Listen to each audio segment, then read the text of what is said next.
지금 방금 동영상 보셨죠?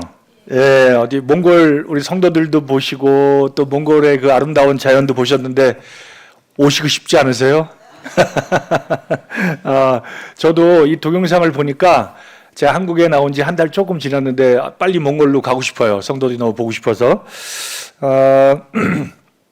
작년에 이렇게 저희 울란바토르 교회 그리고 또 나머지 5개 교회 총 몽골에 6개 교회가 있는데요. 함께 이렇게 저희들이 행동하고 또 주님 섬기기 위해서 일했던 것들 이렇게 사진 스크랩을 모았고 그리고 캠프 때 작년 여름에 12명의 형제자매들이 침례받는 그 장면을 또 보셨습니다. 그리고 또 감사한 건 작년에 새로운 그 초이발산이라는 지역에서 약 울란바토르 교회에서 700km 떨어진 곳이에요. 동쪽으로 새롭게 교회가 시작돼서 개척돼서 한 가정을 파송한 그 환송식 또 파송식 장면도 사전에 나왔습니다. 우리 또 어경님 모셔서 그 먼데 700km 떨어진 데까지 같이 가셨어요. 많이 힘드셨을 텐데 참 찾아와 주시고 또 축하해 주시고 너무너무 감사했습니다. 저희 같은 자들을 참 주님 부르시고 또 그 은혜로 사용하시는 걸 생각할 때마다 정말 감사가 됩니다. 제가 2017년도 이 울산 중부교회 리모델링 전에 복음 집회로 한번 왔었던 것 같아요. 그리고 이제 몇 년이 또 흘러서 또 이렇게 저희를 초대해 주셔서 너무 감사드리고 주님의 사랑으로 불러주셔서 너무 감사드립니다. 이 몽골에 있는 우리 6개 교회 모든 성도들을 대신해서 우리 사랑하는 울산 중부 형제님들에게 문안 인사를 드립니다. 제가 3일 동안 말씀을 성도 집회 말씀을 부탁받았는데 오늘은 첫날이기 때문에 좀 제가 간증을 하는 시간을 가졌으면 좋겠다 생각이 들었습니다. 사실 제가 어떤 사람인지 잘 모르실 수도 있고 그리고 어떤 생각으로 몽골에 가서 지금 15년 정도 살았는지 이런 것들을 조금 이렇게 나눠야 우리 사랑하는 형제님들도 저를 이해할 수 있고 또 그렇게 일하신 주님을 찬송할 수 있지 않을까 생각이 듭니다. 개인적으로 저는 그 1992년도에 구원을 받았습니다. 얼마 전에 소천한 박만근 형제님이 참 저한테 주 안에서 가장 친한 친구기도 하고 제 속마음을 다 나눌 수 있는 사랑하는 친구예요. 근데 그 친구 때문에 구원을 받았죠. 전 세상에서 정신없이 놀고 있을 때 제 직업이 레크레이션 강사였거든요. 그리고 그 박만근 형제님도 같은 직업을 갖고 있었어요. 박만근 형제님 누군지 아시죠? 키 작고 뚱뚱하고 못생긴 형제님. 지금 천국에서 또 웃고 있을 텐데 사실 그 형제님과 어떻게 막 주님이 전격적으로 만나게 하셨어요. 그래서 함께 동업 아닌 동업을 하게 됐고 또 제가 또 워낙 이 알코올 중독자였어서 일만 끝나면 술을 마셨거든요.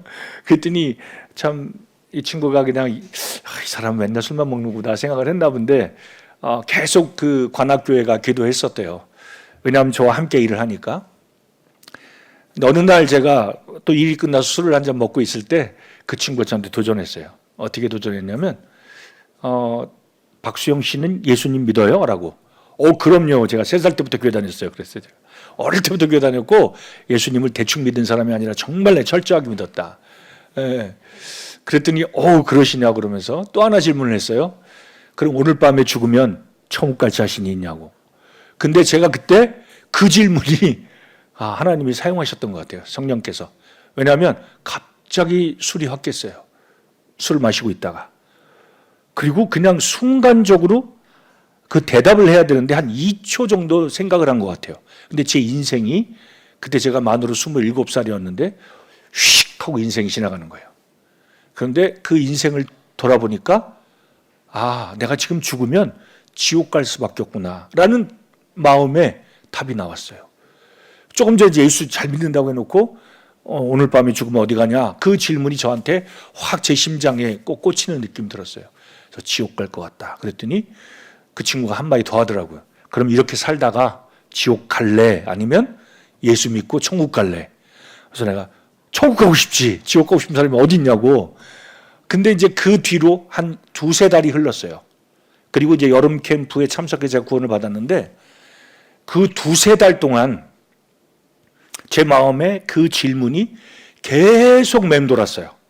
술을 마시든 일을 하든 뭘 하든 계속 그 질문이 맴돌아서 제 마음에 이 의문이 풀리지 않으니까, 그리고 야, 내가 죽으면 지옥 가는 데라는 그 생각이 떠나질 않아서 참 마음이 찹찹했어요.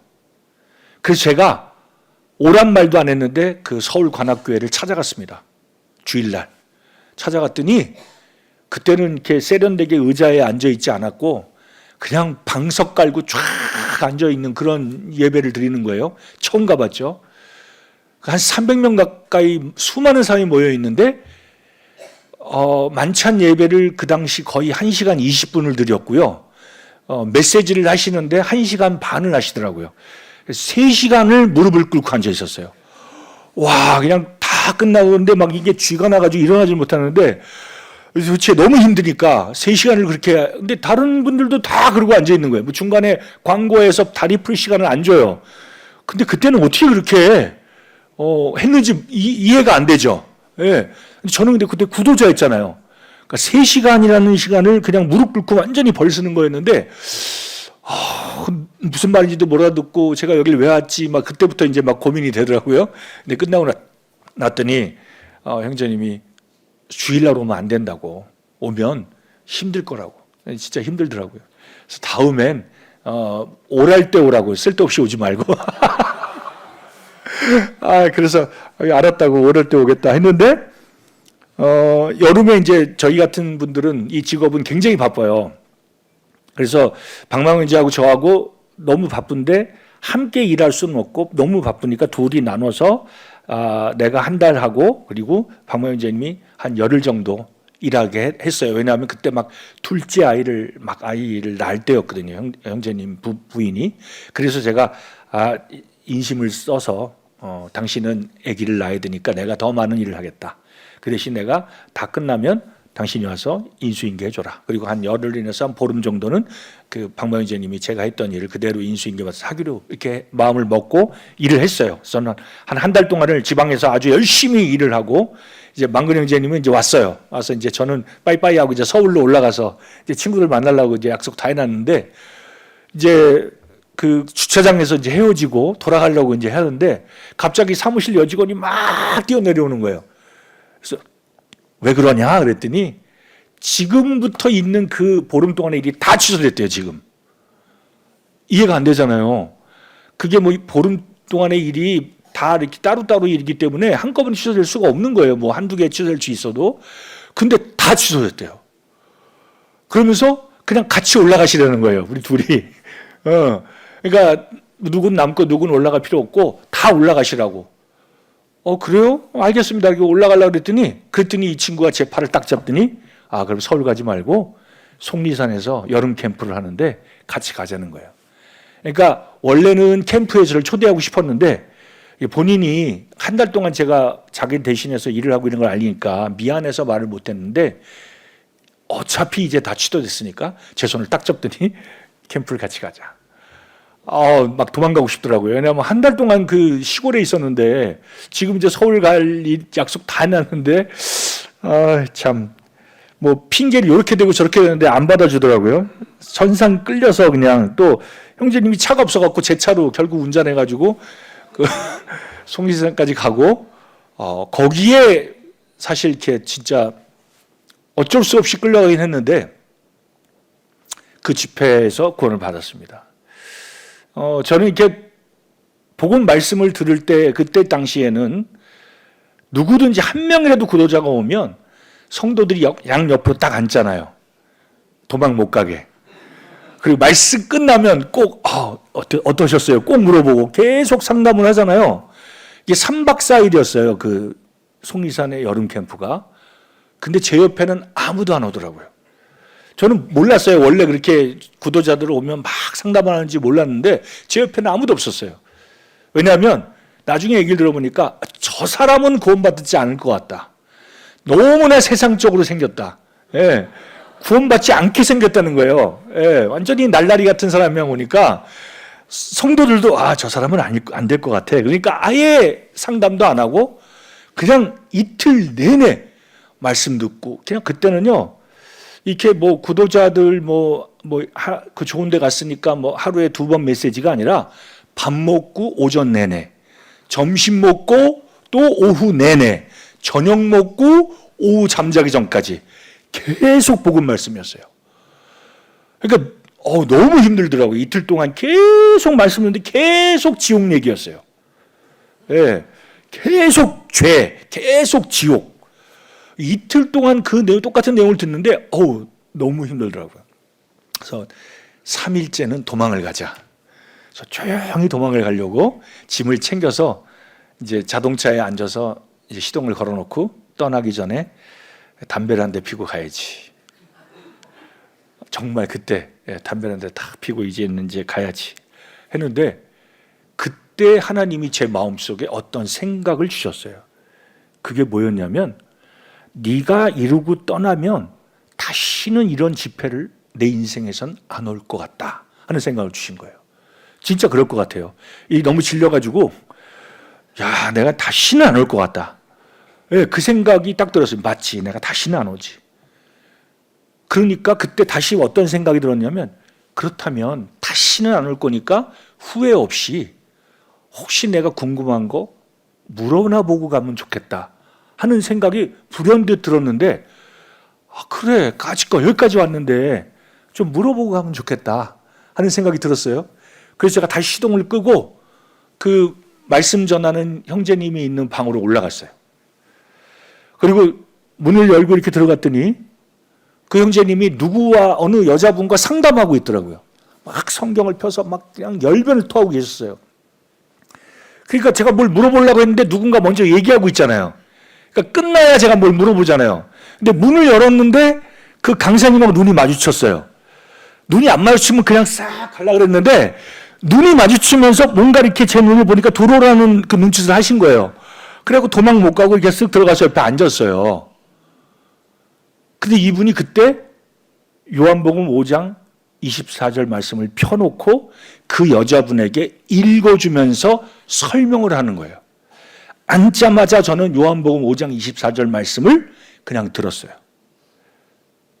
제가 물어보지도 못하고 그냥 들은 거예요. 옆에 분한테 전하는 걸. 쫙 이렇게 제가 듣고 있을 때 저는 그때 느낌은 뭐냐면, 이분은 그냥 정상적인 속도로 읽었는데 제 느낌에는 마치 왜 우리가 영화를 보면 중요한 장면에 이렇게 슬로우로 이렇게 쫙 가는 거 그거 아시죠? 예. 마치 진짜 그렇게 되는 것처럼 들렸어요. 그러니까 하나님이 마치 나한테 설명해 주는 것처럼, 내가 진실로 너희에게 이르노니 하나님 나한테 말씀하시네 이렇게 생각하도록 그 말씀 굉장히 속도가 느린 것처럼 들린 거예요. 그리고 내 말을 듣고 또 나 보내신 이를 믿는 자는, 내가 믿지. 예수님은 옛날부터 믿었지. 제가 그랬어요. 속으로 영생을 얻었고. 이 말에 제 마음이 갑자기 영생을 내가 얻었다고? 그냥 그게 믿어졌어요. 그 심판에 이르지 아니하나니 사망에서 생명으로 옮겼느니라. 이분이 설명할 필요가 없었어요. 그냥 저는 읽어주는 걸 듣는데 그 말씀이 이해가 됐고 깨달아지고 그냥 믿어진 거예요. 그러니까 제가 뭐 물어보고 싶은 마음으로 들어갔는데 물어볼 게 없어진 거예요. 그냥 나왔어요, 혼자. 그리고 그동안 이틀 동안 콧배기도 안 보였던 박망은 형제가 제가 계단을 이렇게 내려오니까 그래, 그동안 말씀 들었는데 어때? 그때서 나타나가지고 물어보더라고요. 그래갖고 내가 방금 들었던 말씀을 제가 얘기했어요. 아니, 이런 말씀을 들었는데, 난 구원이도 모르고 영생을 얻었다는데? 이렇게 표현을 했더니, 나보고 갑자기, 구원받은 것 같다는 거예요. 아니, 무슨 구원을 이렇게 쉽게 받냐, 제가 그랬어요. 이틀 내리 계속 지옥 얘기만 들었는데, 무슨 구원을 이렇게 쉽게 받았더니, 저를 갸웃갸웃 보더니 구원받은 것 같다는 거예요. 그리고 마지막 날 간증을 하래요, 저보고. 아니, 제가 뭘 알아야 간증을 하지. 그랬더니 그거 방금 말한 거 똑같이 얘기하면 된다는 거예요. 그런데 마지막 날 아침에 제가 일어났거든요. 그러니까 그 전날 말씀을 들었잖아요. 마지막 날 일어났는데 제가 술도 알코올 중독자였지만 담배도 꼴초였어요. 거의 하루도 2갑 정도를 폈고 술은 매일같이 먹었거든요. 근데 아침에 일어나면 제가 담배부터 찾아요. 예. 근데 제가 어제 말씀을 들은 뒤로는 담배를 안 피웠던 거예요. 그리고 제 주머니에는 담배도 있고 라이터도 있고. 그래서 제가 갑자기 아침에 일어나서 기도를 했어요. 하나님한테. 하나님, 제가 군대 갔다 와서 담배를 끊어보려고 애썼는데 못 끊었던 거 아시죠? 왜요? 금단 현상 때문에. 하나님의 능력은 많으시다는데 금단 현상 없이 끊게 해주세요 하고 기도했어요. 만약에 내가 피고 싶으면 전 다시 필 겁니다. 금단 현상 없게 해주세요 하고 제 주머니에 있던 담배와 라이터를 쓰레기통에 버렸어요. 그 다음에 어떻게 됐을까요? 또 피고 싶었을까요? 절대로 안 피고 싶었을까요? 진짜요? 저보다 믿음이 더 좋으시네. 그냥 안 피운 게 아니라 하나님이 제가 금단 현상 없게 해달라고 했잖아요. 어떻게 바꾸셨냐면 담배 냄새만 맡아도 이렇게 헛구역질이 나오게 만드셨어요. 너무 놀랍죠. 그러니까 제가 담배를 어떻게 폈는지 모르겠는 거예요. 그렇게 좋아했었는데 그 기도 이후에 담배를 혐오하는 사람이 됐어요. 하나님의 능력이죠. 예, 진짜 기도한 대로 해주시더라고요. 그 저는 뭔지 모르지만 어쨌든 구원 간증하려니까 했어요. 근데 그 간증 앞에 제 아내가 선교 간증을 했어요. 근데 저는 아내가 될지도 모르는 사람이 저 앞에 이게 무슨 대학생 때 무슨 선교 갔다 온 그런 간증을 하는 거예요. 단기 선교. 저는 이제 그 다음 차례가 저라 앉아서 들었어요. 야, 자매가 참 촌스럽다. 저 속으로. 어떻게 이렇게 형제들이 많은데 치르닝 바지를 입고 있을 수 있을까?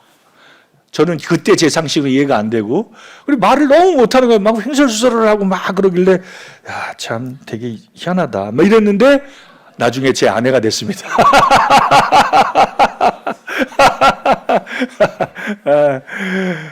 제가 구원받고 나서, 제가 너무 삶을 예전에 방탕하게 살았기 때문에, 참 주님의 은혜로 구원받자마자 전 교회에서 살게 해주셨어요. 하나님이 특별히 허락을 주셔서. 그래서 교회에 그때 이제 관악교회가 굉장히 이렇게 그 예배당 홀이 컸는데 구석으로 가면 이렇게 온돌방도 있고 보일러로 해서 아주 또 사무실도 있고 그랬거든요. 근데 그쪽에 원래 문서 사역을 하시는 형제님, 전심하시는 형제님이 혼자 거기 방을 쓰셨는데 제가 이제 그 형제님하고 같이 방을 쓰고 그 형제님이 결혼해서 이제 독립해서 나가기 전까지 6개월 동안 그 형제님과 같이 생활을 했어요. 그리고 구원받은 형제들은 아침에 일어나면 새벽에 일어나서 큐티를 해야 되는 거구나. 그걸 그때 배웠죠. 바로 형제님을 통해서.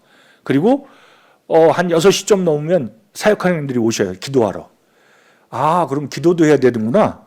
그러니까 저는 이제 구원 받자마자 곧바로 이렇게 훈련을 받은 거예요. 그러니까 새벽에 일어나야 되고 큐티해야 되고 그리고 기도해야 되는 거. 그리고 계속 말씀을 너무 많이 읽었어요. 너무 좋으니까. 그리고 교회가 집이다 보니까 옛날에는 이 테이프 있는 방송반에 들어가면 전국 그 모임 형님들이 성도 집회, 전도 집회한 테이프가 가득 있었어요. 그리고 교회 책꽂이에 보면 정말 좋은 경건서적들이 잔뜩 꽂혀 있었고 그때 이게 형님들이 사역하는 형제님들이 한번 이걸 읽어봐 하고 책들을 소개시켜 주시고 또 집회에도 이런 말씀을 들어봐 하고 그래서 제가 진짜 그 2년 반 동안 결혼하기 전에까지 저도 교회에서 혼자 살았는데 그때 이렇게 거의 형님들의 어떤 메시지나 또 교회에서 권장하는 책들이나 또 성경을 참 많이 읽게 해주신 것 같아요. 그러다 보니까 제가 좀 교만해졌어요. 많이 교만했던 것 같아요. 결혼도 하고 이 교회가 집이었다 보니까 2년 6개월 살다 보니까 결혼하고 나서도 거의 일주일이면 5일이나 6일은 교회를 왔어요. 저녁에. 무슨 훈련이 있거나 기도 모임이 있거나 또 성경 공부가 있거나 또 공적 모임이 있거나 하루도 빠짐이 없이 교회 갔던 것 같아요. 당연히 그런 건 줄 알고 그렇게 교회를 다녔어요. 그러다 보니까 교회에서 한다는 무슨 전도 훈련, 무슨 훈련이란 훈련은 다 받은 것 같아요. 그리고 형님들이 나중엔 잘 몰랐는데 이렇게 집사회하고 장로회가 같이 모였는데 저는 이게 교회가 집이다 보니까 형님들이 모이니까 나도 모여야 되나 보다 하고 들어가서 이렇게 앉아 있었어요. 근데 형님 나가라고 안 하시더라고요. 그러니까 뭔지 모르지만 그냥 앉아 있는 거예요. 교회 형님들이 오시니까. 자, 실제로 그렇게 참 주님이 그렇게 잘할 수 있도록 은혜를 베푸셨던 것 같아요. 그런데 이 교회에서 하나님이 참 저를 다루실 수밖에 없었던 그런 일들이 생겼는데 사실 저희 부모님이 제가 초등학교 4학년쯤 돼서 이혼하셨어요. 제 나이가 올해 60살인데 제가 중학교, 고등학교 다니던 시절에 전교 학생 중에 부모님이 이혼한 학생은 거의 없었어요. 왜냐하면 그 당시 어머니들은 참고 사셨거든요. 어떤 일이 있어도. 근데 저희 어머니는 안 참으셨어요. 네. 그래서 저 어릴 때 부모님 이혼하시는 걸 제가 봤고 그 모든 상황, 집안의 어려운 거, 그리고 부모님들이 막 다투던 거, 결국은 이혼하신 거, 그리고 또 그 다음에는 새어머니가 오시고, 그러니까 제 중고등학교 시기는 정말 힘들었던 것 같아요.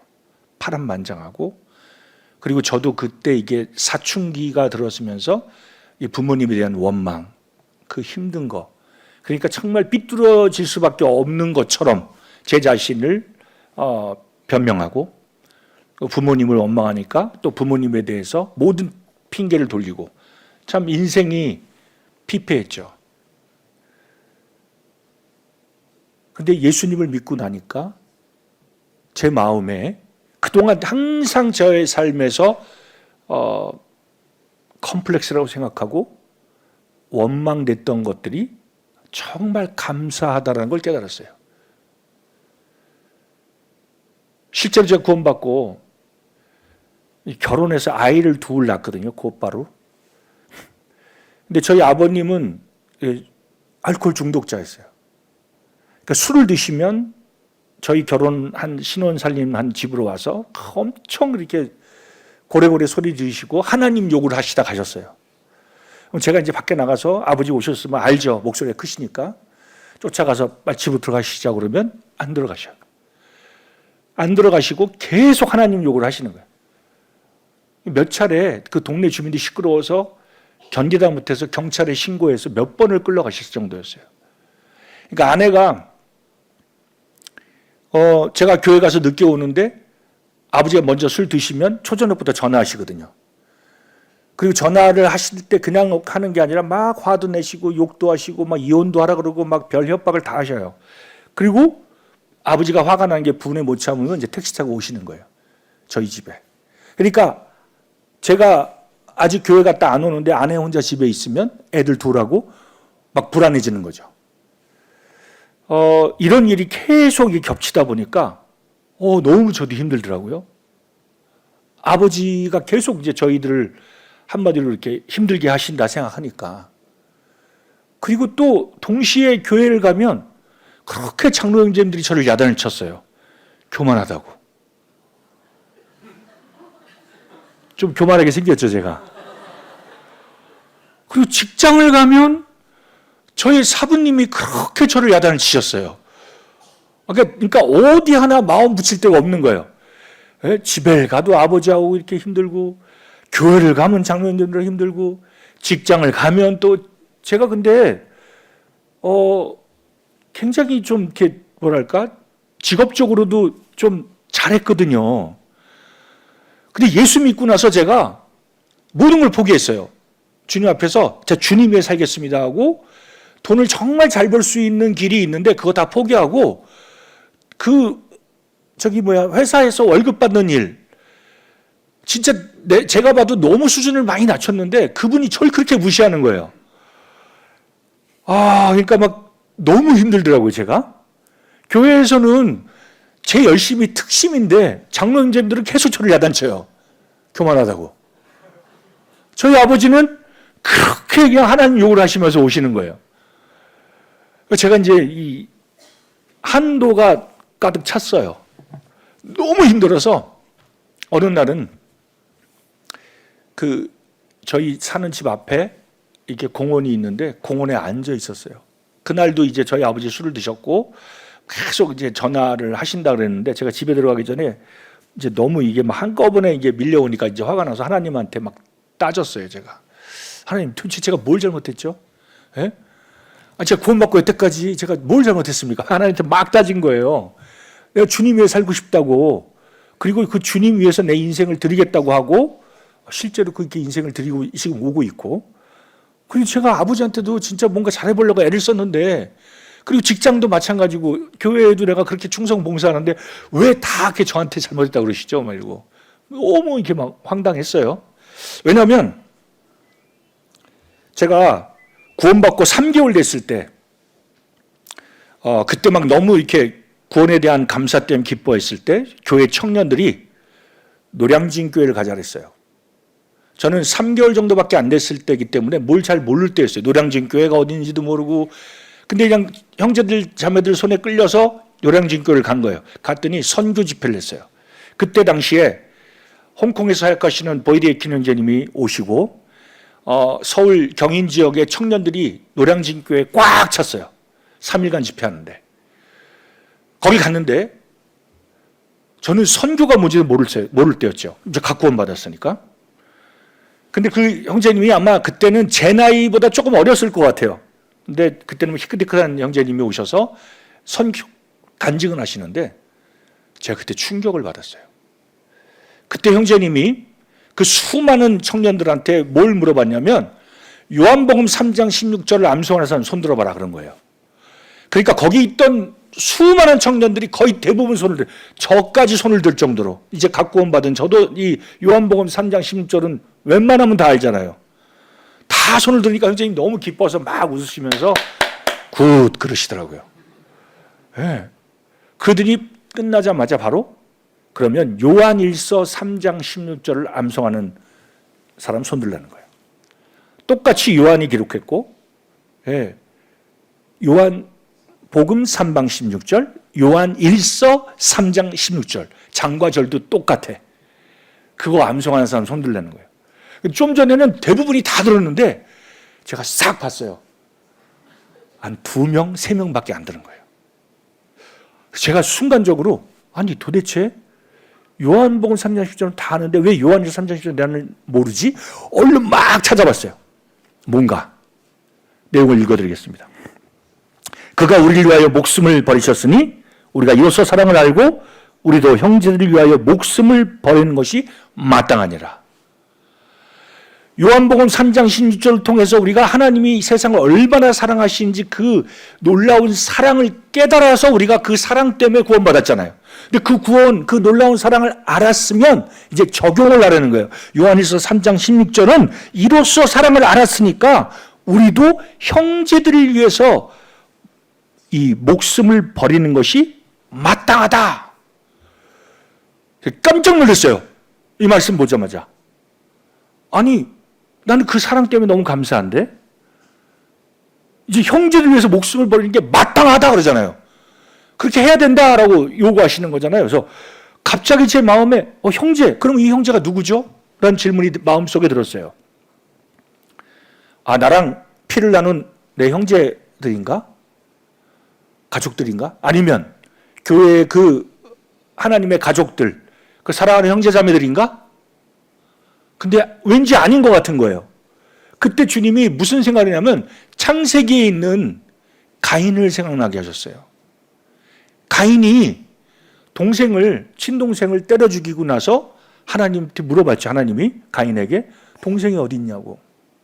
그때 가인이 뭐라고 대답하냐면 제가 형제를 지키는 자입니까? 라고 반문하잖아요. 반드시 형제를 지키고 살펴야 되는 형인데 나는 그거 안 지킨다. 나 지킬 필요가 있는 사람이냐. 오히려 동생을 죽이고 나서 변명하는 장면. 근데 그때 저한테 하나님이 하시는 말씀이라는 게 뭐였냐면, 내가 목숨을 버리는 게 마땅한 형제라는 것은 우리 교회에 있는 사랑하는 형제들도 아니고 나와 함께 피를 나눈 가족도 아니고, 그러면 내가 여태까지 한 번도 형제라고 생각해 보지 않은, 복음을 한 번도 듣지 못한 사람들이 형제인데 내가 형제가 아닌 것처럼 살고 행동해 왔구나 하고 주님 저를 탁 깨닫게 해주시는 걸 느껴졌어요. 그리고 제가 돌아와서 3일 동안 집회 다른 건 하나도 생각 안 나는데 이 말씀이 너무 마음에 계속 이게 맴돌고 걱정이 되고 생각이 되고, 그래서 무슨 생각을 했냐면, 그래 맞아. 그러면 내가 이제 구원받고 너무 감사하고 하나님의 이런 놀라운 사랑을 깨달았으니 결국 내 인생의 목표는 바로 그 형제들, 한 번도 복음을 듣지 못한 사람들을 위해서 내 인생을 드리는 것이 마땅했구나. 근데 그거 보니까 누구냐? 선교사였어요. 그분은 뉴질랜드 분인데 홍콩에 가서 자기 생애를 다 드리고 계신 거예요. 그걸 보면서 내가 해야 될 일이 바로 저거구나. 선교사가 되어야 되겠구나 생각이 그때 드는 거예요. 구원받고 3개월 만에. 그리고 제가 관악교회 돌아오자마자 뭐 했겠어요? 막 얘기했죠. 마치 요셉이 꿈꾼 거 얘기하듯이 뭔지도 모르면서 제 꿈을 막 얘기한 거예요. 제가 선교 집회 갔더니 막 이 요한일서 3장 10절 얘기하면서 주님이 제 마음속에 그런 마음을 주셨다고, 제가 선교사가 되어야 되겠다고 그런 말을 했더니 이제 장로님들이 이제 한 분씩 저를 개인적으로 부르시면서 계속 야단을 치시는 거예요. 그리고 이제 한 분은 아예 집으로 부르셨어요. 그리고 집에 불러서 1시간을 혼났어요, 제가. 그때 이제 형님이 뭐라 그러셨냐면, 선교는 교회를 세우는 일이야. 형제 이제 구원받았잖아. 구원받 3개월밖에 안 됐는데 무슨 선교를 해? 선교사는 장로들이 할 수 있는 일이야. 그 말을 딱 듣는 순간 제가 마음에 그렇구나. 놀랬어요. 놀라고 이제 돌아서 내려오고 교회를 혼자 왔는데 이제 교회 아무도 없잖아요. 불이 꺼져 있고. 근데 눈물이 막 나는 거예요. 제가 홀에 앉아서 기도하는데. 왜냐하면 계속 제가 그 집회 갔다 와서 선교하고 싶다는 말 한순간부터 교회에서 계속 혼나기 시작했거든요. 그래서 제가 주님 앞에 기도하면서 눈물이 막 나길래 주님 제가 그냥 괜히 잘못된 말을 한 것 같은데, 장로도 아닌 게 무슨 선교를 한다고 얘기해갖고 막 혼나고. 근데 그냥 제가 그때 그 집회 때 그 마음에 있었던 건 뭐죠? 하고 제가 막 이렇게 하나님 때 이렇게 막 기도를 했는데, 그때 제 마음이 이렇게 말씀하시는 것 같았어요. 장로 형제님들이 말씀도 다 맞고, 그리고 네 마음속에 든 소원도 하나님 주신 게 맞다라고 해주시는 것 같았어요. 그리고 나니까 제가 장로가 돼야 되겠구나. 선교사가 되려면 장로가 돼야 되는구나. 왜냐하면 장로님 말도 맞고 그 소원도 주님 주신 게 맞으니까 장로가 돼야 되는구나. 그때부터 이제 장로가 되고 싶은 거였어요. 그리고 교회를 보니까 관악교회를 잘 지켜봤거든요, 몇 년 동안. 그랬더니 장로가 되려면 먼저 집사가 돼야 되는 거예요. 그래가지고 제가 그때 젊었을 때 그 전심하는 형님들 많이 따라다녔어요. 복음 집회 가시든 성도 집회 가든 전 계속 졸졸 쫓아다니면서 배우려고. 저도 주님을 해보고 싶어서 엄청 쫓아다녔거든요. 근데 어느 날 형제님이 그러더라고요. 그만 쫓아다니래 나를. 그래? 왜요? 그랬더니 그때 막 전도 훈련을 했거든요, 교회에서. 그때 이제 한 10명 정도가 전도 훈련 1기를 모집할 때 아주 형제님이 진짜 요즘 말로 빡세게 했어요. 그러니까 한 69절을 암송해야 되잖아요, 전도를 하려면. 그거를 전체 암송시키기 위해서 매일같이 69절을 쓰게 하신 거예요. 그것도 한 번이 아니라 계속 한 30번을 매일같이. 그거에 끝난 게 아니라 또 형제님들이 전도 집회 갔다 오시면 테이프가 있잖아요. 그걸 듣고 다 쓰라는 거예요, 노트에. 와, 뭐 진짜 훈련이 너무 빡셌어요. 그래갖고 10명 중에 남은 사람이 몇 명 없었는데 끝까지 버틴 형제들이 있었어요. 저하고 어떤 A라는 형제. 두 형제가 끝까지 남은 거예요. 예. 그러니까 그 형님들이 그 남은 두 형제들을 전도팀에 이렇게 여러 가지 일들을 맡기셨거든요. 근데 수년을 이렇게 형님들 쫓아다녔는데 갑자기 형제는 이제 그만 쫓아다녀 나를 그러시더니 그러면 어떻게 할까요? 그랬더니 그 A라는 형제를 또 쫓아다녀 그러는 거예요. A라는 형제를. 근데 이 A라는 형제는 저 같이 동문수학한 형제님이에요. 그분은 장로도 아니고 집사도 아닌데 너무 황당한 거예요. 아니 형제님 저분은 나하고 같이 동문수학하고 그러니까 예, 그 형제를 쫓아다니라는 거예요. 장로 형제님 말이니까 어떻게 뭐 거절도 못하고 하여튼 알겠습니다. 마음으로는 순종이 안 되지만 겉으로는 알겠습니다 하고 그 형제님을 이제 쫓아다니기 시작했어요. 그 형제님 전도하면 쫓아다니고 가방 들고 다니고 모이면 모인 대로 가고. 근데 몇 개월이 그렇게 흘렀는데 마음으로는 아직은 그게 안 된 거예요. 근데 얼굴로는 다 이렇게 잘했죠.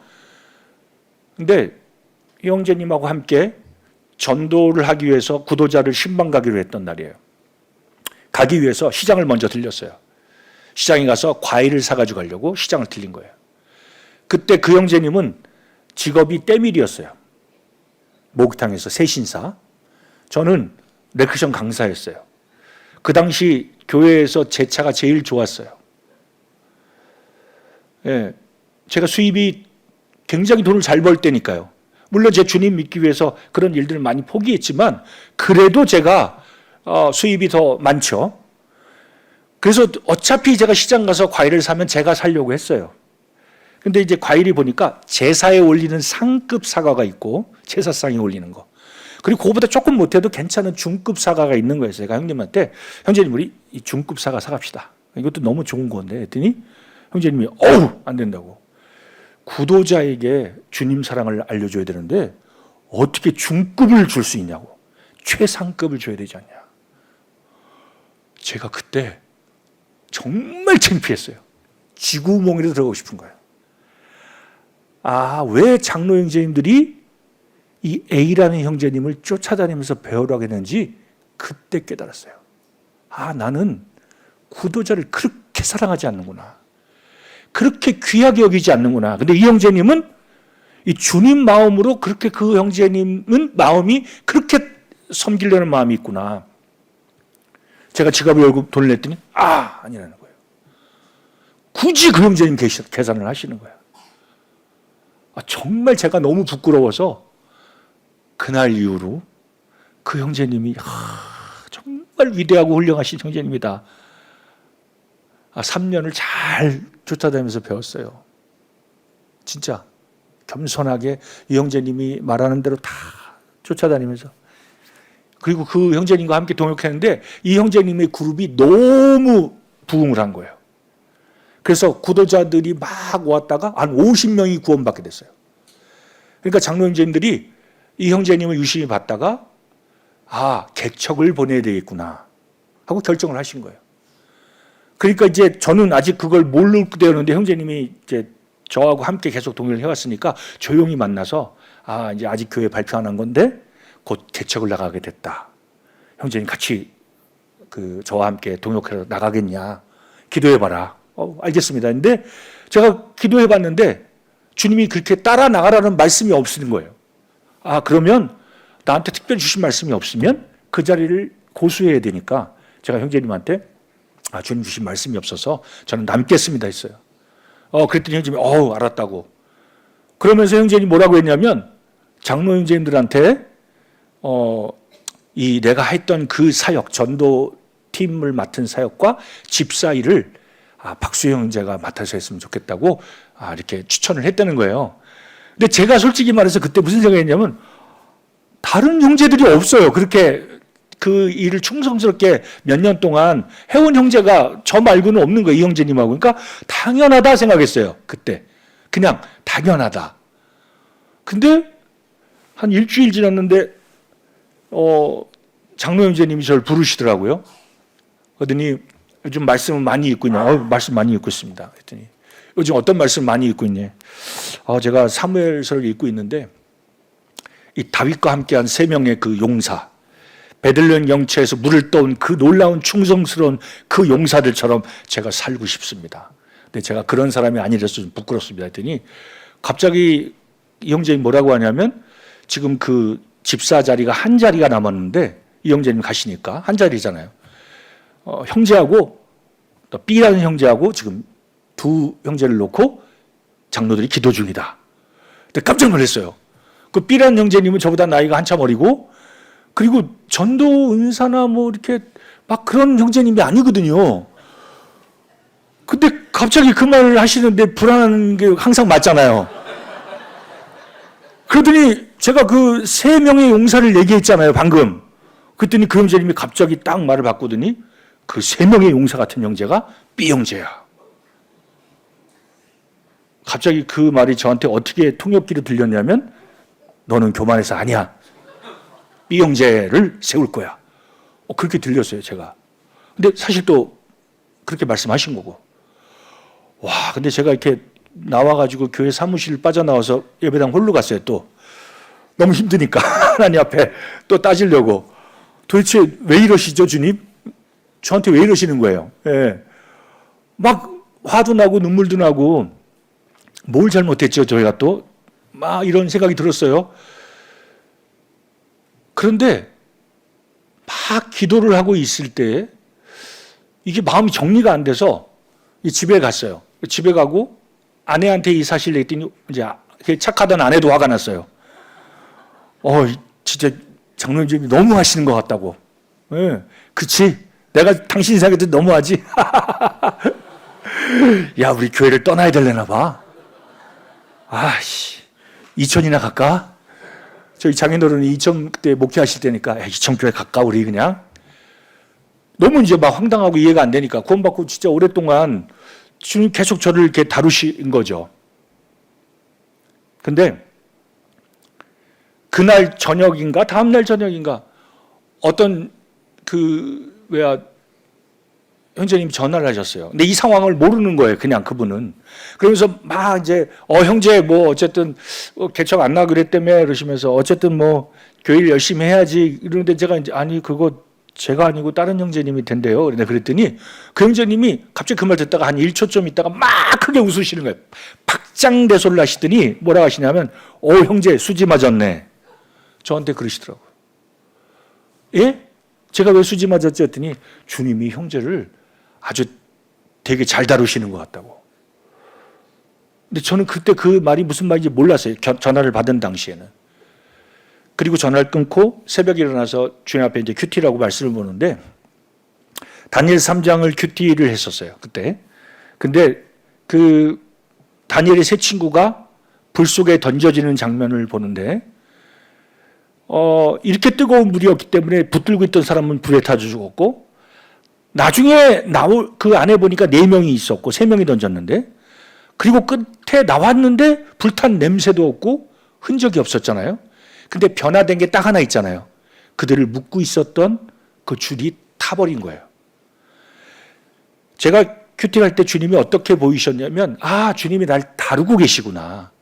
그리고 나를 묶고 있는 이 교만하고 정말 내가 뭔가 할 수 있는 것 같이 생각하는 그 잘못된 것을 주님이 불 속에 넣으셔서 다루고 계시는구나.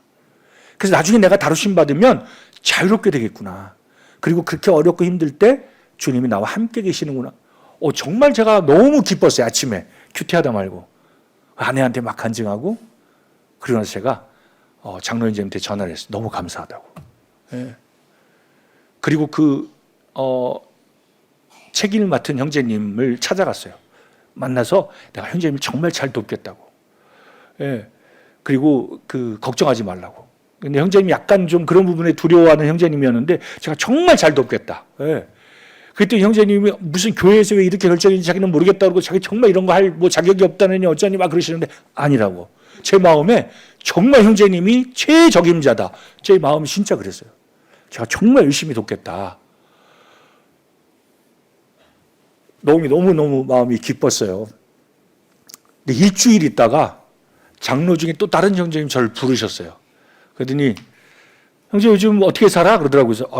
그래서 주님이 잘 다루셔서 너무 감사하게 잘 살고 있다고 했더니 그래? 그러면서 훈련은 가 그러시더라고요.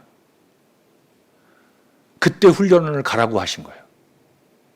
이미 접수 기간도 끝났었어요, 그때. 근데 형제님들이 의논했는데 훈련을 가. 그 대신 교회에서 10원 한 장 줄 수 없어.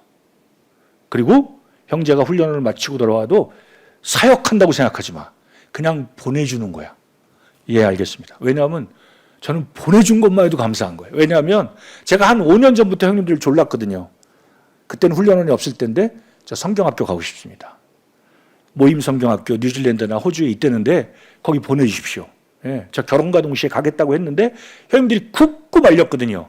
계속 혼나면서 저는 계속 교만하다는 소리 듣고 계속 그랬는데 훈련을 가라고 그때 해주셔서 너무 감사해서 저희 자녀와 또 아내와 새 아이를 끌고 그때 훈련을 가갖고 정말 우물한 개구리였다는 걸 깨닫고 참 주님이 정확한 때에 보내셨던 것 같아요. 예. 그리고 그 장로님들이 엄포를 놨잖아요. 너 절대로 사역 안 시켜, 막 이렇게. 근데 끝나고 오니까 같이 사역하자고 불러주시더라고요. 그래서 제가 2000년부터 교회에서 사역을 시작했고요. 2004년에 인도원 교회에 개척을 하게 됐어요. 그리고 2006년도에 제 사랑하는 박망현 형제님과 저와 함께 인도원 교회 장로로 세워지게 됐습니다. 그때까지만 해도 저는 계속적으로 마음속에 선교에 대한 비전이 있었지만 교회가 기뻐하지 않기 때문에 이거에 대해서 주장하지 않았어요. 왜냐하면 하나님이 저에게 주셨던 말씀이 있었어요. 그게 뭐였냐면 사도행전 13장 말씀이에요.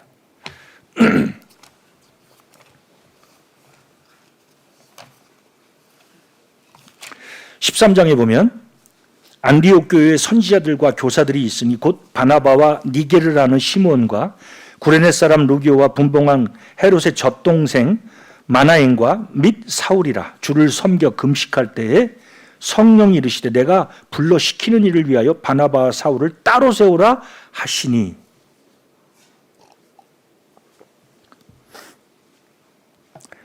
제가 이 말씀을 읽을 때 하나님이 사울의 생애를 보여주셨거든요. 사울은 구원받을 때 다메섹 도상으로 가다가 이 사도행전을 보면 바울 사도의 구원 간증이 3번 나오잖아요. 그리고 이방인의 사도로 부르심 받은 것을 바울 사도는 처음 구원받을 때 깨달았어요.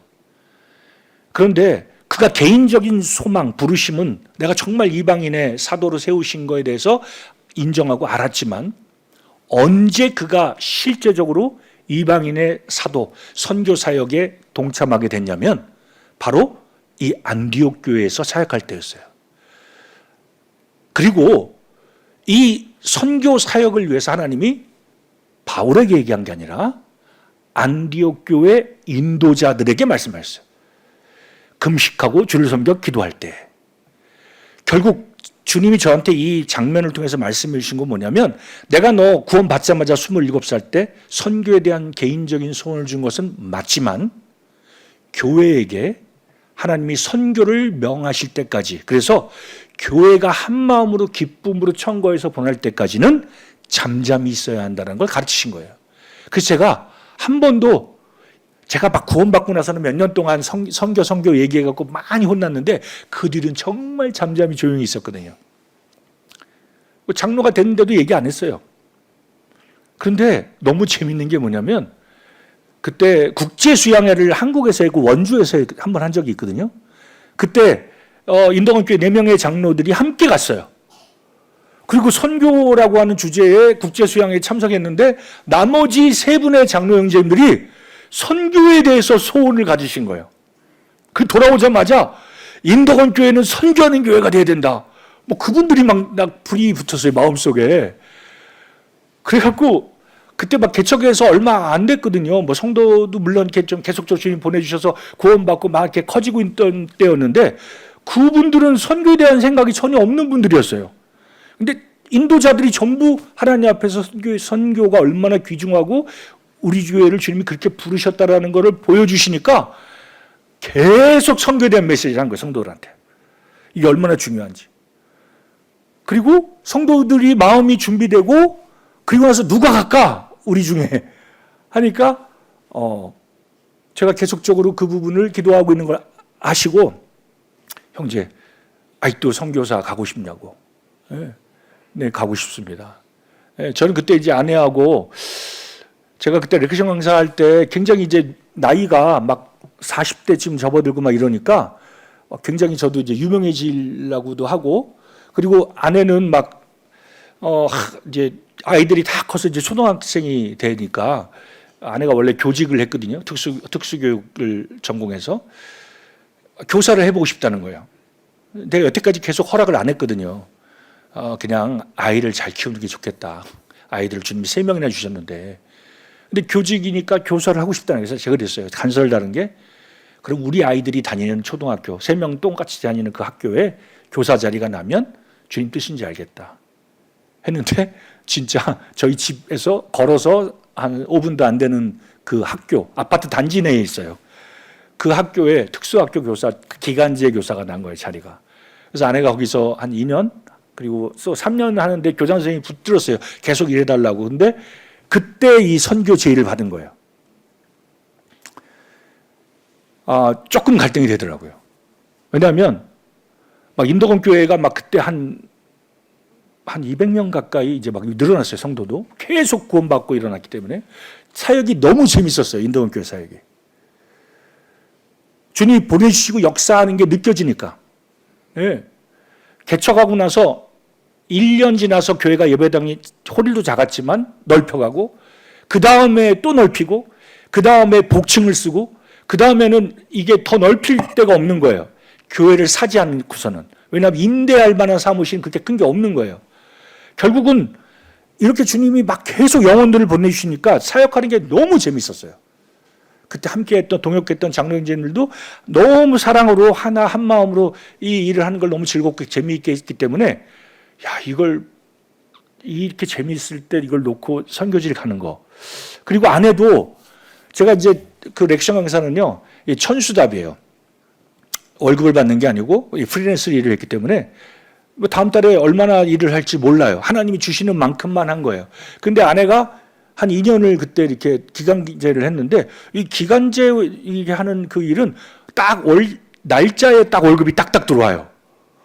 그런 걸 한 번도 경험해 본 적이 없다가 저희들이 주신 대로 살다가 계속 그 날짜에 월급이 들어오는데 너무 재밌더라고요. 그러니까 이제 막 애들도 뭐 피아노 학원도 보내보고 안 해보던 그런 거 막 사치도 누려보고 그러니까 이제 너무 이제 경제적으로도 풍요롭고 영적으로도 너무 사역이 재밌고 근데 형제님들이 사역을 이제 그때서 이제 선교 안 가겠냐고 물어보는 거예요. 근데 제가 훈련원 갔을 때 예전에 빌포드 형제님이 했던 말이 생각이 났어요. 그때 둘이 기도하다가 아내랑 그게 뭐였냐면 빌포드 형제님이 20몇 살 때 인도로 선교사를 파송 나가려고 할 때 어느 호주 모임에 굉장히 그 유명한 순회 사역을 하시는 장로 형제님이 그 빌포드 형제님 손을 꽉 잡더니 젊은 형제를 잡더니 너무 부럽다고.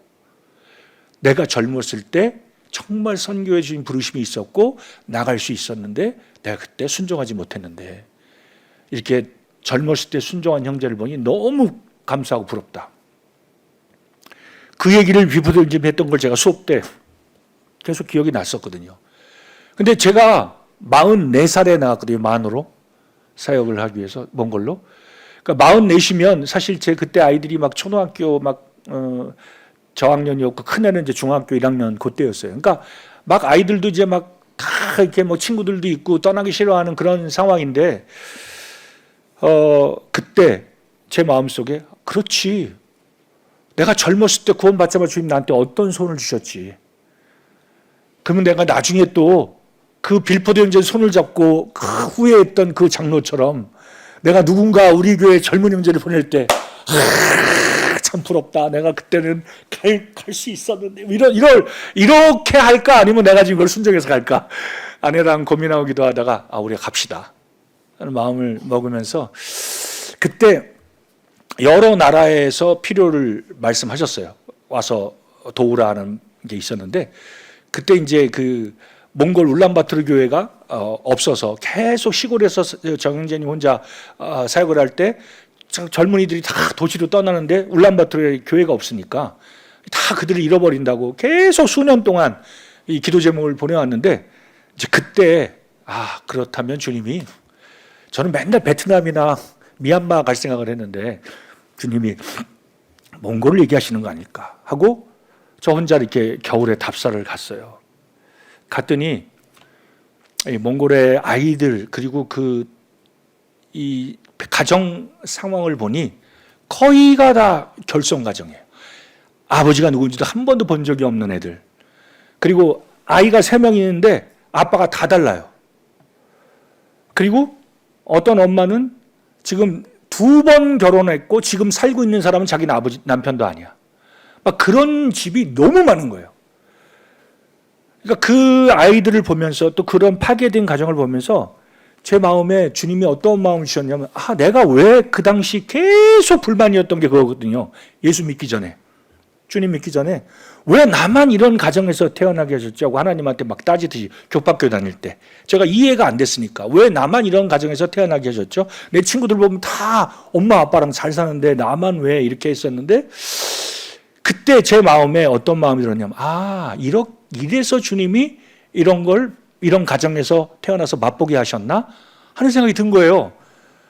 그래 맞아. 이런 아이들을 내가 또 이런 가정을 돕기 위해서 주님이 그렇게 하셨나 보다. 고린도후서 말씀이 제 마음에서 이렇게 생각나게 하시면서 주님께 받은 위로를 내가 또 이 위로를 다른 사람들에게 전하기 위해서 아닐까 하는 생각이 들면서 기쁜 마음으로 돌아왔고 그걸 나눴을 때 장로님들이 다 기뻐하면서 일치해서 그럼 몽골로 보내겠다고 해서 저희들이 2009년도에 파송이 됐고 44세 만으로 파송이 됐어요.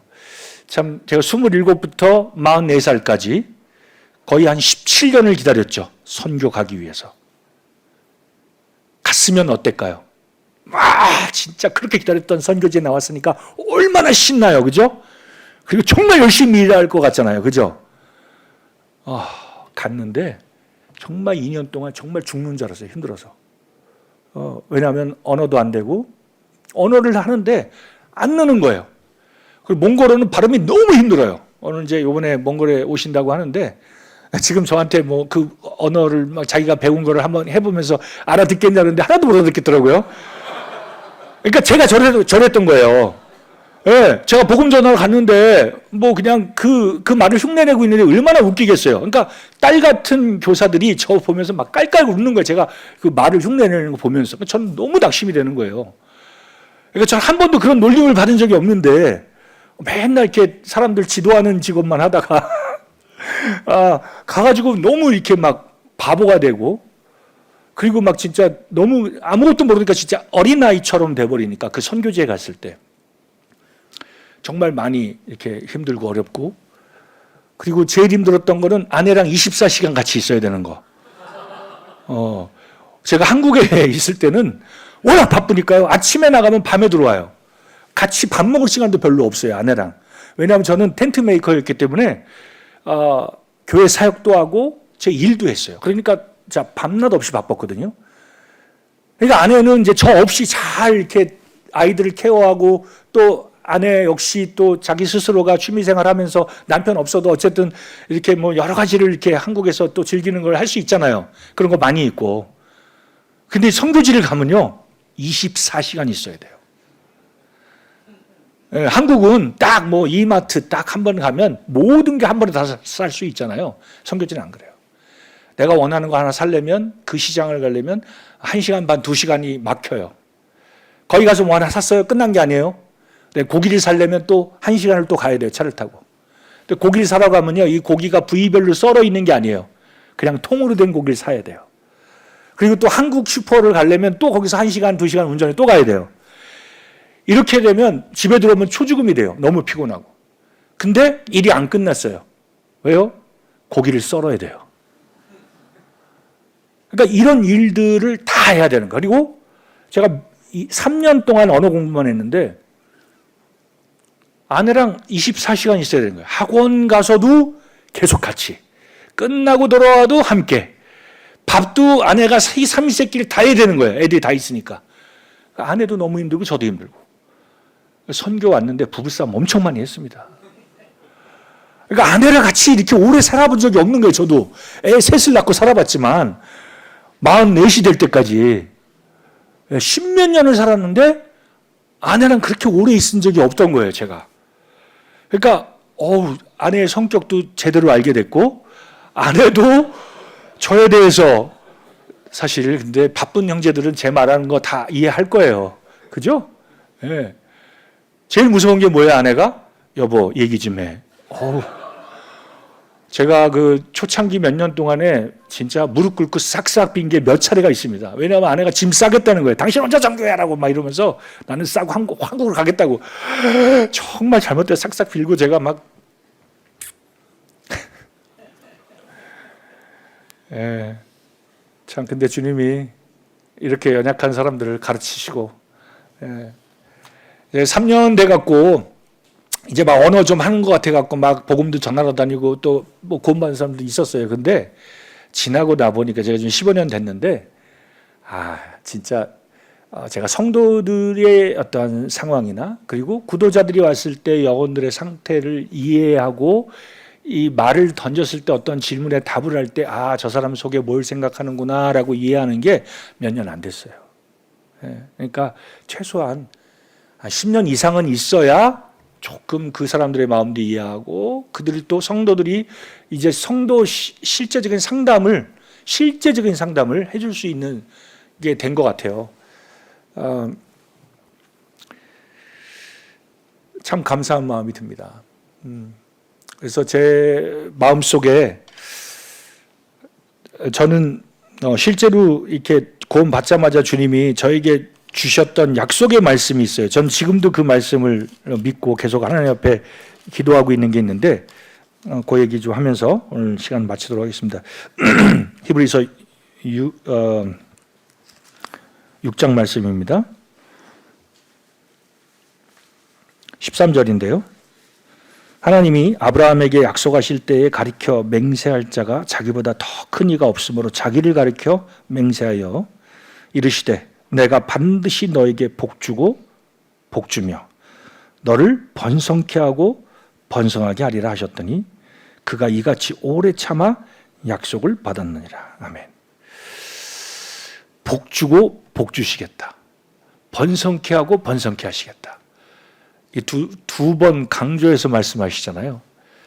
제가 이 선교와 아내와의 결혼을 생각할 때 주셨던 말씀이에요. 그래서 저도 이제 세 자녀밖에 못 낳는데 좀 더 낳았으면 했는데 아내가 수술로 3명을 낳거든요. 근데 그 산부인과 의사가 저희 친구 어머니였어요. 셋째 수술할 때 그 친구 어머니가 부르시더라고요. 너 왜 이렇게 욕심이 많니? 3명 수술했으면 됐다. 그만해라 이제. 그래서 더 이제는 날 수 없어서 셋으로 끝냈어요. 근데 제가 몽골 선교를 하면서 항상 제 마음에 다시 주님 앞에 기도하면서 주장하는 말씀이 이 말씀이에요. 주님 저에게 복 주고 복 주시다고 하지 않았습니까? 번성하게 하고 번성하겠다고 하지 않으셨어요? 근데 아직은 제가 그렇게 복 받고 그렇게 번성케 된 것 같지 않으니까 좀 더 해주시라고 이렇게 기도하고 있어요. 제가 오늘 이렇게 좀 간증을 좀 했는데요. 사실 저는 굉장히 그 연약한 사람이에요. 그리고 저랑 좀 있어 보면 경제가 좀 성격이 좀 있네 이렇게 다 아실 거예요. 전 굉장히 그런 부분에 민감한 형제예요. 예를 들어서 제가 코가 굉장히 민감해요. 그래서 몽골 음식도 잘 못 먹어요. 물론 나이가 먹어서 가도 같지만 몽골 음식이 이렇게 비유가 상하는 음식들이 많이 있어요. 왜냐하면 향신료 같은 게 안 들어가고 그냥 고기를 막 그냥 끓여서 나오기 때문에 막 이 고기 누린내 같은 게 나면 제가 잘 못 먹거든요. 그러니까 코가 민감해서 그리고 이렇게 형제들이 이렇게 함께 겨울에 복음 전하러 같이 가면 막 1시간, 2시간 차를 타고 운전해야 되잖아요. 영하 40도고 이 차 운전을 하면 이렇게 히터를 틀잖아요. 추우니까. 그럼 형제들하고 같이 간단 말이에요. 차 안에 꽉 차 있는데 형제들이 안 씻어요, 잘. 물이 귀하니까. 근데 제 코가 예민해요, 막. 히타를 틀면요. 그냥 이게 안 씻으면 막 그게 냄새가 다 아주 막 차 안에 진동하거든요. 창문을 이렇게 막 열면 너무 춥고. 그러니까 제가 조금 열어놓고 막 이렇게 주님 하면서 운전하면서 가요, 막. 제가 이 얘기를 왜 하냐면 저처럼 이렇게 진짜 내가 봐도 선교사 자격이 없는 형제예요. 어떤 형님들은 진짜 막 그냥 그런 성도들이 대접한 음식 진짜 싹싹 비워서 드시고 막 그죠? 그리고 뭘 해도 막 아무 데나 잘 주무시고 저는 못 그래요. 그러니까 성도들이 알아요. 제가 까다로운 거. 그래갖고 자매님들이 밥을 했는데 내가 예를 들어서 한 그릇 먹고 조금 더 먹으면 와 수영 이제 2번 먹었어. 애찬하는 자매들이 막 그렇게 놀랄 정도로 막 그래요. 그러니까 다 알아요. 제가 좀 까다롭다는 걸. 그러니까 제가 늘 생각해요. 저 같은 사람도 사역을 한다면 그 누구도 사역을 할 수 있지 않을까 하는 생각이 들면서 제가 오늘 마무리 적용 질문 하나 하고 싶습니다. 그게 뭐였냐면 이렇게 선교 간증이든 아니면 사역의 간증이든 이렇게 부르심을 얘기하면 자칫 성도들 중에서 오해하시는 분들이 있더라고요. 하나님의 특별한 계시, 특별한 부르심을 받아서 어떤 형제들이 뭐 사역을 하거나 뭐 직장을 놓거나 아니면 선교를 부르심이거나 그렇게 부르심 받는 게 마치 그런 뭔가 있는 것처럼 오해들을 많이 하시는데 진실은 뭐냐면 이미 우리는 예수님께서 마태복음 28장을 통해서 모든 제자들에게 명령하셨어요. 그러니까 이것은 특별한 부르심이 아니라 모든 성도들에게 주님이 하신 명령이에요. 대사명. 우리가 알고 있잖아요. 익히. 그런데 제가 정말 이상하게 생각하는 게 뭐냐면 이 모든 것을 다 성도들이나 어떤 장로님들이 얘기하면 다 인정해요. 마치 대사명이지. 라고 말씀하시는데 자기 교회에서는 선교를 안 하셔요. 그리고 뭐라고 얘기하시냐면 우리 교회는 선교 부르심을 안 받았어. 이게 대사명이라고 얘기해요. 그리고 그분도 예수님이 모든 제자들에게 한 거라는 걸 인정해요. 근데 적용을 안 해요. 우리 교회는 작아. 뭐 은사도 별로 없어. 그런 형제들이 없어. 제가 말하는 건 선교사가 꼭 나와야 하거나 그 뭔가 높은 부르심, 거룩한 부르심을 진하게 무슨 계시를 특별 계시를 받아야 되는 게 아니라 모든 제자들, 모든 믿는 우리 성도들에게 하나님이 주신 부르심이라는 거예요. 그래서 우리가 모든 사람이 물론 몽골에 가 사역하라고 부르심 받지는 않겠죠. 그러나 내가 있는 곳에서 부르셨다는 거예요. 내가 있는 직장, 내가 있는 지역교회, 내가 살고 있는 동네, 내가 근무하고 있는 직장이 곧 우리의 사역지잖아요. 그리고 그렇게 믿고 있는 사람들은 선교사의 복을 받는다고 믿습니다. 제 마음에. 그리고 하나님이 그런 사람, 그런 교회를 쓰실 거라고 믿습니다. 실제로 그렇지 주님이 날 이렇게 부르셨지 하고 믿고 순종하는 형제님들에게 주님이 그 복을 주실 거라고 믿습니다.